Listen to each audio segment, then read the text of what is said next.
Olá, amigo, seja bem-vindo a estas nossas conversas dominicais.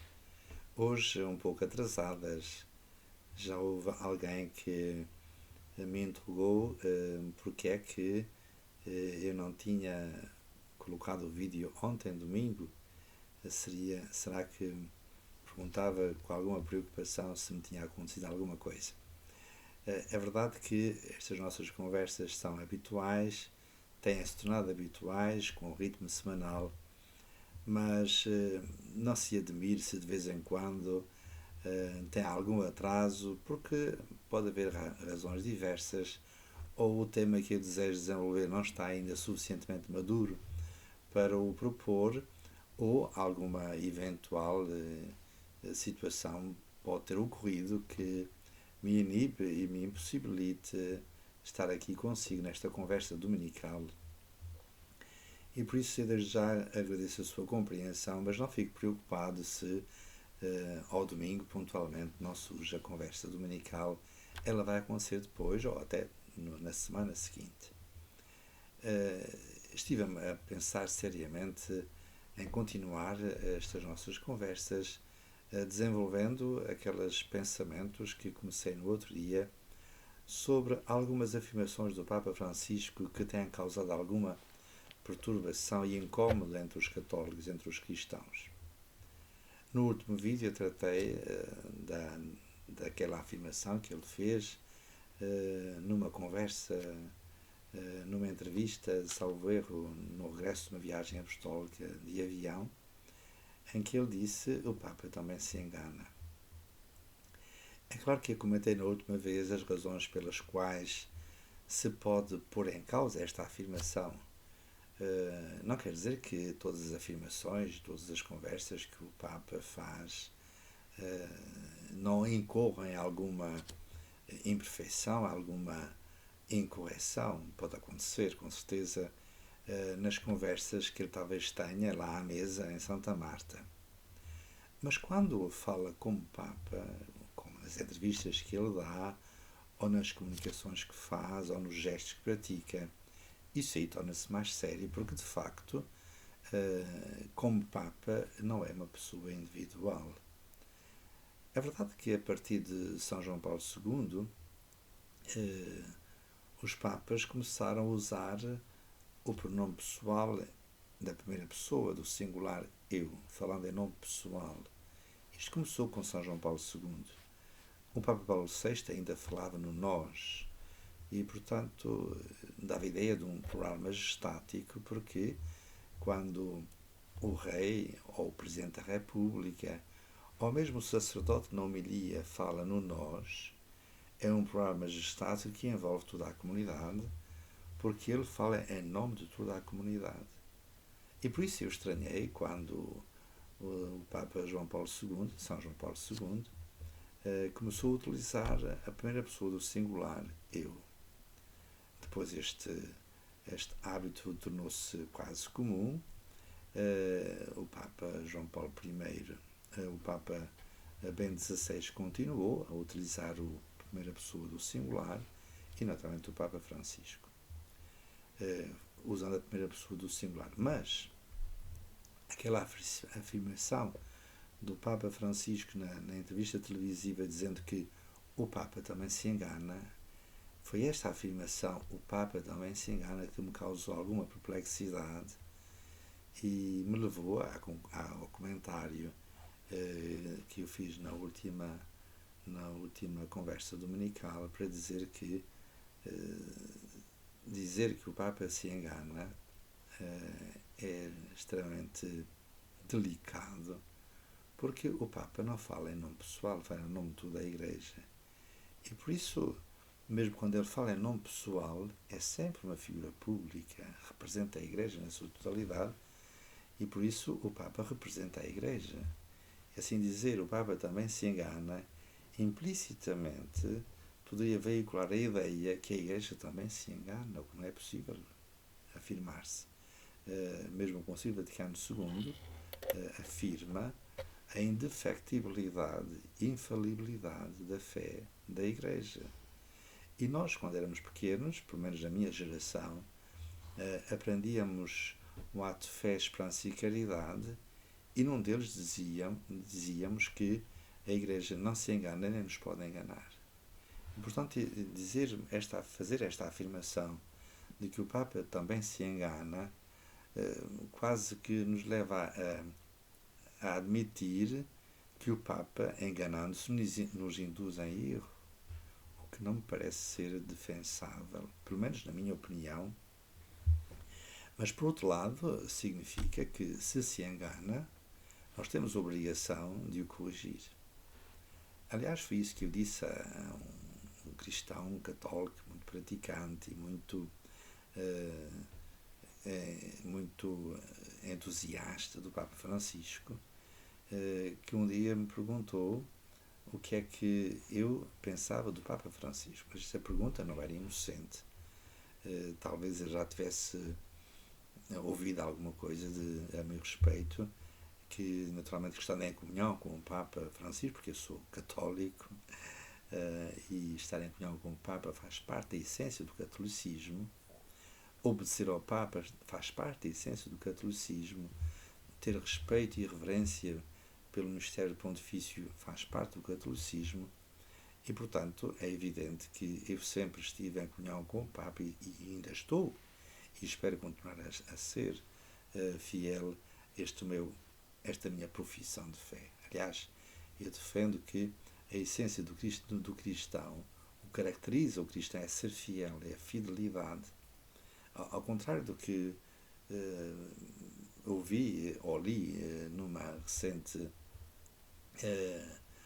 oração ecuménica, no dia 23 deste mês de janeiro, em Guimarães, em que estavam o arcebispo de Braga e alguns representantes de algumas igrejas cristãs, não é comunhão com Roma, em que chegaram à conclusão de que o amor é o distintivo do cristão. Não quer dizer que o amor não seja o distintivo do cristão, mas o amor como tal é um sentimento humano, e não são apenas os cristãos que amam, também os outros membros de outras religiões também amam, e até os pagãos amam, e até os ateus amam. Amar é um sentimento humano, não só no sentido mesmo dos afetos, das afeições, das preferências, das relações de amizade, etc., mas também até no sentido filosófico do termo, em que amar significa querer bem. E isso é o sentido profundo da amizade, como benevolência, como gostava de privilegiar São Tomás de Aquino na linha de Aristóteles. Ser amigo de alguém é querer bem ao outro por aquilo que ele é e não por aquilo que ele me possa dar. É de facto a definição mais bela, mais sublime do que significa a amizade. Aliás, os filósofos antigos, Aristóteles e depois São Tomás de Aquino, não usavam muito a palavra amor, usava a palavra amicícia, filia. E os cristãos diziam o termo latino caritas, em que o termo latino caritas significa introduzir nas nossas relações intersubjetivas a mesma dinâmica do mistério de Deus, que ama o ser humano, ama o homem, como diz Jesus no Evangelho. Deus amou de tal modo o mundo que lhe enviou o seu Filho ao mundo, não para o condenar, mas para o salvar. Sendo que, porém, na raiz grega da palavra que nós traduzimos por caritas, por caridade ou por amor, estava o verbo e a palavra ágape, que significa justamente esta dinâmica tipicamente sobrenatural e cristã, porque, de facto, no grego clássico não era muito comum usar o termo ágape ou o verbo respectivo, ficando no nível inferior, ou seja, no eros e na filia. Isto era só para dizer que, de facto, na minha opinião modesta, todavia, o que distingue o cristianismo é a fidelidade. E a fidelidade, e por isso é que o direito canónico chama, e mesmo o Concílio Vaticano II, refere-se aos cristãos como os fiéis, aqueles que são fiéis. E eu costumo dizer que a fidelidade é que é a expressão mais profunda do que é a amizade ou, se quisermos, o amor. Embora na tradição filosófica cristã costuma aplicar-se ou reservar-se o termo amor e o verbo amar para a relação conjugal entre o homem e a mulher ou para a relação mística da alma com Deus. Porque o amor implica uma oblação total do próprio ser. Não é? E por isso é que normalmente nós temos alguma reserva, um certo pudor em dizermos que amamos. Não é? Envolve, tem um envolvimento muito forte. E por isso, na tradição mística e espiritual, reserva-se a palavra e o verbo amar ou a palavra amor, ou para a relação conjugal entre o homem e a mulher, porque de facto, de acordo com as Sagradas Escrituras, o homem e a mulher unem-se e formam uma só carne, uma só carne, um só ser. É de facto a união mais profunda que humanamente possa pensar-se, ou na relação da alma com Deus. E dizemos alma. Na espiritualidade usa-se o termo alma, que aliás é uma palavra esquecida. Há um filósofo italiano, Vanini, que diz que a cultura contemporânea matou a alma, ignorou-a.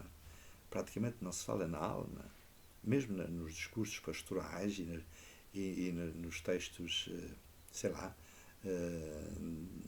do magistério da Igreja, etc., não se fala na alma, porque, dizem alguns, a alma tem um sabor platónico, isto é, usar-se a alma seria uma concepção platónica em que se defenderia uma visão dualista do ser humano enquanto tal. O que não é bem verdade. Quer dizer, se é verdade que em Platão a alma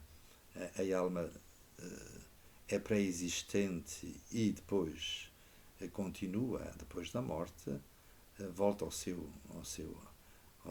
meio, ao seu ambiente. Já em Aristóteles, a alma tem um sentido muito profundo e diferente, porque a alma é a forma substancial do corpo. A alma é a vida, não é? E é por isso que Aristóteles defende uma concepção da alma diversificada. Assim, por exemplo, onde há vida, há alma, porque a alma é a vida. Assim falamos de uma alma vegetativa, das plantas, e de facto tem tem muita vida, claro, já não é preciso demonstrar, é evidente.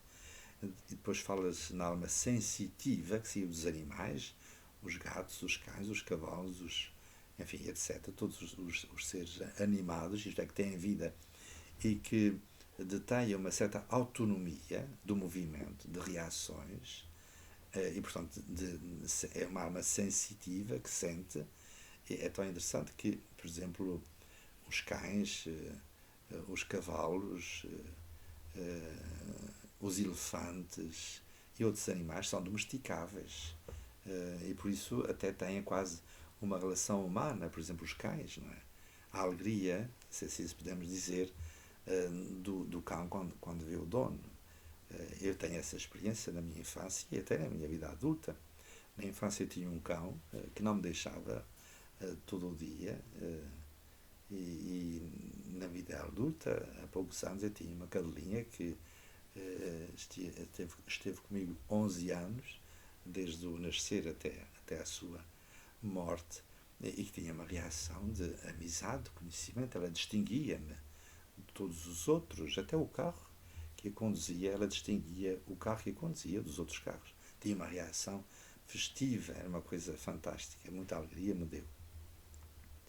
E por isso até parece que é inteligente.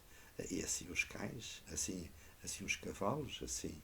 É interessante ver numa tourada, por exemplo, ou no hipismo, como há uma relação tão profunda entre o cavalo e o cavaleiro, não é? E então na tourada, ainda maior, quando se vê o touro, o cavalo e o cavaleiro como interagem, como se defendem, como reagem. Parece que o cavalo é inteligente, não é? Para não falar já nos filmes de cowboys e aquele filme do Zorro, que é realmente impressionante, a interação entre o cavalo e o cavaleiro. Mas isto é uma relação sensitiva, pronto. É uma alma sensitiva, não é uma alma que se possa comparar sequer à alma humana. Porque Aristóteles diz é uma alma intelectiva, isto é, dotada de inteligência, de livre-arbítrio, de vontade. Mas, em Aristóteles, a alma é a forma substancial do corpo que morre com ele. Mas São Tomás de Aquino, na sua interpretação, no uso que faz das categorias aristotélicas, desenvolve esta compreensão da alma como a forma substancial do homem, mas que é criada por Deus. Aqui realmente temos de voltar ao princípio, à criação do homem, que nos mostra como Deus introduz a alma, o sopro da vida. Portanto, o corpo e depois a alma que insufla o sopro da vida e faz com que o ser humano é dotado, é uma harmonia de um organismo que está constituído pelo corpo, pela alma, que é espiritual. Corpo, alma, espírito. Que na antropologia bíblica, no Antigo Testamento, era dabar, nefes e pneuma. Portanto, basar, nefes e pneuma. Portanto, o corpo, a carne, a alma, nefes, e o espírito, ou seja, a relação do homem com o mundo, com os outros e com Deus.